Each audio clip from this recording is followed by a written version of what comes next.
Hey, hi, it's Joe. It's week 15, and the topic this week is dealing with being misgendered or not passing. The topic actually says in the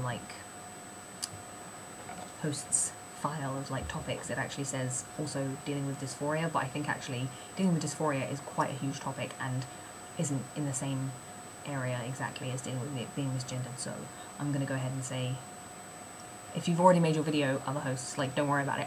But I'm gonna think maybe we should move dysphoria to its own week. Let me know if you agree in the comments. So I'm just gonna talk about dealing with not passing and dealing with being misgendered. Being misgendered sucks. Being misgendered is horrible. And I think your sort of relation to people referring to you correctly changes as you progress through transition, and for me it's still changing, but obviously it's always a pretty unpleasant experience. Earlier on in transition-y things, it was sort of like if somebody referred to me as he, or if somebody I didn't know called me sir or something, I would be like, and it would be super cool, because I wasn't expecting it at all. The stage I'm at now, it's more like, okay, well, this weekend, me and Stevie were at Subway. They do vegan food, don't judge. Subway is good sometimes. Me and Stevie were at Subway, and the lady at Subway just straight up didn't even hesitate and called me ma'am, and I was like, oh, because the sort of state of mind that I was in that day, and I don't know if other people get days like this, there will be days where, and points in the day where I'm just wandering around, and I'm just a guy, I'm just a fella wandering around going about my life, and it's not constantly on my mind that I'm trans and that people aren't necessarily going to see me as a guy. I'm at the stage now where that's not constantly, it's not as constantly on my mind as it was earlier on. So that experience of somebody suddenly referring to me as ma'am, the immediate response is just sort of oh, what? It's sort of confusion, and then it's sort of oh god, I'm just wandering around and people are just thinking I'm mega butch lady gay. That's really awkward because it's not correct. Ugh. Horrible, really weird, horrible feeling to suddenly be oh god, these people are just reading me completely not as what I am. So yeah, so that experience is horrible.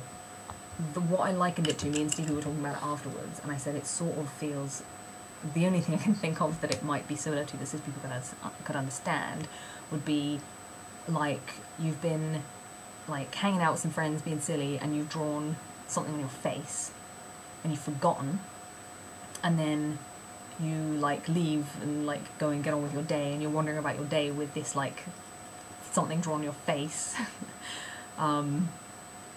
but you don't realise, and so you're just walking along, and then people are looking at you weird, and you're what? You're what the fuck are they looking at?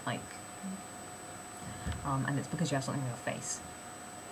But that experience of not really understanding why people are responding to you in a certain way, that's how I sort of feel about being misgendered sometimes now. But in kind of centrally, I think the context is really important. I think, I don't know, the next day, a couple of days later, we were eating out again. Sorry, we're just not cooking this weekend, we were too busy. We were eating out again, and the person who I went to fetch the food from was what did she do? She was oh, here you go, ma. Ah, sorry, is sort of what she did, and it was quite funny, and I was sir, it's okay. That was not so bad. That kind of awkward, what are you response is less upsetting to me now. I certainly prefer that to somebody just straight out calling me ma'am or she. That's way less uncomfortable, because the idea that being seen as sort of between genders and difficult to put into one or the other is at least a little bit more accurate to my identity. I'm not genderqueer, I'm male, but I'm a feminine guy. I'm not super manly and whatnot, and that's fine, and I sort of embrace the more feminine aspects of my identity. So being seen as sort of being read as somewhere in between is a lot less stressful and upsetting to me than just straight out being registered. But obviously it's still uncomfortable and it's still like awkward social situation to deal with. So yeah, so I corrected this lady, because in that context it was sort of like she was confused, I was mildly amused, but like, you know, wanted to be like, no, I'm a guy, it's fine. So yeah, so that context, I corrected her. Another context, today, somebody I really adore and like admire hugely misgendered me, and I didn't correct her because I sort of, this is a person who has thus far like made a really big effort in terms of referring to me correctly and without any prompting from me, and it was a sort of offhand, and she was talking to somebody else about me, and I sort of like, I understand that force of habit and that happens, and I think like either, here's what's happening when you get misgendered. Either somebody is straight up being malicious about it, which with any luck is not going to be the case very often. It's very unlikely. If that's happening, obviously you're going to correct them and you're going to be like, also just like, fuck off, like, you have no place in my life. If you can, if it's not someone like really vital. I mean, everybody's situation is different, but on the whole, occasionally when somebody is being like that, you want to get them out of your life when they're doing it maliciously. Another situation is they're just forgetting. They really are making an effort, but now and again, it is a habit, it's a habitual thing, and you might forget.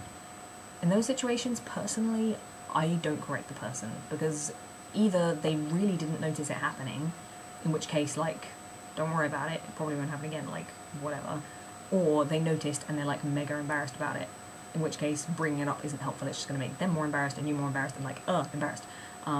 Or they messed up because they're not making an effort at all. They're not trying to change how they see you and see you as a guy, in which case, again, you want to talk to them about it. And that's what I should have done with my male friends last year, but I didn't. But it's okay, because it's better now. Anyway, so yeah, I think the context is really important. It's important to take into account whether somebody's doing it intentionally or maliciously, or whether it is just like, just a tiny slip up. Or if it's because they're making no effort. If they're making no effort, maybe talk to them. If they're malicious, like, show them the door. And if they are making an effort and they mess up, personally, I would leave it. Dealing with it emotionally, I mean, you just got to take into consideration that while you're completely, well, you may be secure and aware of your identity, it will take time for other people to be able to see that. Even if they're trying, they have an image of you in their head, an idea of you, which may not match right away what it actually is. You can't expect that everyone is magically just going to be able to change how they're seeing you just because you've told them you're a guy. For some people that will be the case. For some people you tell them you're a guy, and if they're like super evolved, awesome people, they'll just be like, okay, right, you're a guy, and suddenly they're like, okay, and they see you like it. But that's not going to happen very often, because that's not really how we work. We can't just completely, you know, make alterations like that easily. So, you know, for some people it'll take time. For some people, unfortunately, I think, for example, someone like my father, he was up for my birthday last week, and he asked me, he went to the bathroom and came back and he was like, oh, that's a good point, like, what bathrooms are you going to use? And I was like, I'm already using the men's room, like, I've been using the men's room for months and months.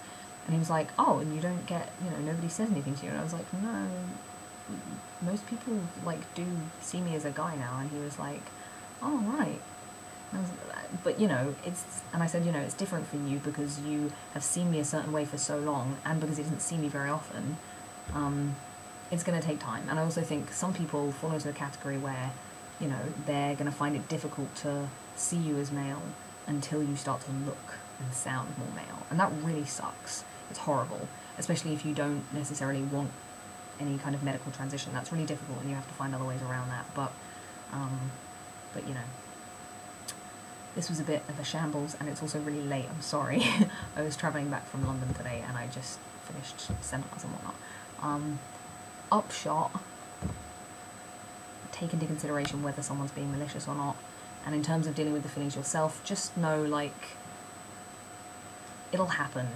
You know, it'll happen eventually, that people will start to see you as you are.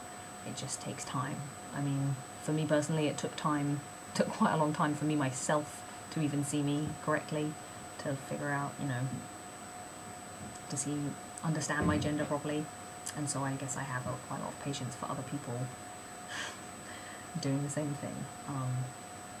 I think family in particular, it can be very difficult to start referring to a child by a different name or by different pronouns. It's hard.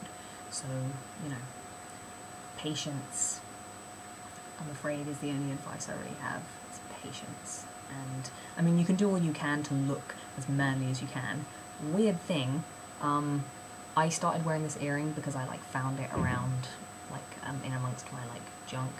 And I think it represents good things. I kind of wear it as, like, an emblem of my femininity and of the kind of, like, femaleness that I experienced. And you know, anyway, it's kind of a symbolic thing, but also having one earring in, it's a tiny thing, but I find it actually helps me pass, bizarrely.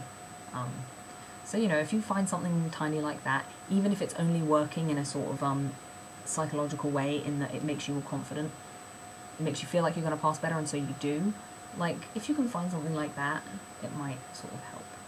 I don't know. I'm really rambling now, I'm sorry, this is long and late. Be good, I'll see you next week, stay cool.